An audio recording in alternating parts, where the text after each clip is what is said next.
আমি হয়তো মানুষ মানুষ হলে আকাশ থেকে ভাসবে কেন?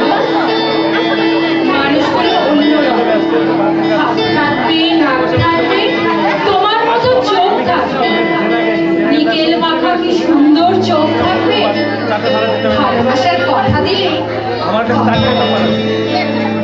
মানুষ হলে উড়ির মধ্যে দাগ থাকতো, চোখের মধ্যে অভিমানে রাগ থাকতো, বাবা থাকতো, বোন থাকতো, ভালোবাসার লোক থাকতো, হঠাৎ করে মরে যাবার ভয় থাকতো। আমি হয়তো মানুষ মানুষ হলে তোমাকে নিয়ে কবিতা লেখা আর হতো না, তোমাকে ছাড়া সারাটা রাত বেঁচে থাকাটা আর হতো না। মানুষগুলো সাপে কাটলে দৌড়ে পালায়, অথচ